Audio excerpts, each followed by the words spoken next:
नमस्कार। आज हम श्री कृष्ण की पत्नी देवी रुक्मणी के विषय में बात करेंगे। देवी रुक्मणी विदर्भ के राजा भीष्मक की पुत्री थी। रुक्मणी अपनी बुद्धिमत्ता, सौंदर्य और न्यायप्रिय व्यवहार के लिए प्रसिद्ध थी।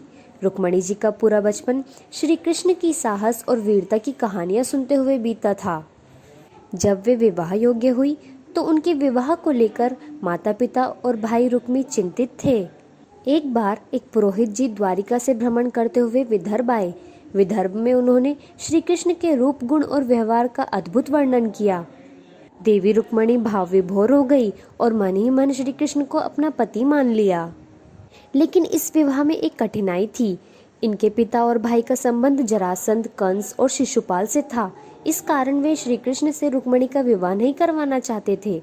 राजनीतिक संबंधों को ध्यान में रखते हुए जब रुक्मणी का विवाह शिशुपाल से तय कर दिया गया, रुक्मणी ने प्रेम पत्र लिखकर ब्राह्मण कन्या सुनंदा के हाथ श्री कृष्ण के पास भेज दिया।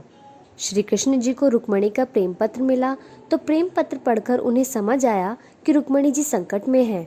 उन्हें संकट से निकालने के लिए श्री कृष्ण ने अपने भाई बलराम के साथ मिलकर एक योजना बनाई।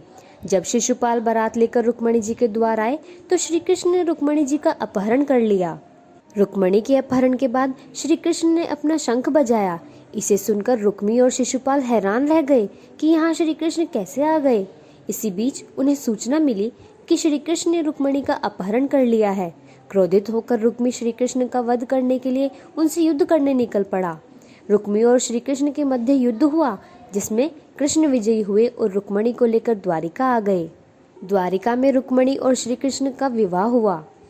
एक अन्य कथा के अनुसार देवी रुक्मणी पूर्व जन्म में एक ब्राह्मणी थी। युवावस्था में ही इन्हें विधवा होना पड़ा। इसके बाद इन्होंने भगवान विष्णु की पूजा आराधना की। निरंतर भगवान विष्णु की भक्ति से इन्हें अगले जन्म में भगवान विष्णु के अवतार श्री कृष्ण की पत्नी बनने का सौभाग्य प्राप्त हुआ और यह लक्ष्मी तुल्य बन गई। कुछ ऐसी कथा भी है कि देवी रुक्मणी और देवी राधा दो नहीं हैं, बल्कि एक ही हैं। बचपन में पूतना इन्हें विदर्भ से चोरी करके आकाश मार्ग से ले जा रही थी तो रास्ते में रुक्मणी जी ने अपना वजन बढ़ाना शुरू कर दिया, जिससे घबराकर पूतना इन्हें छोड़कर भाग गई।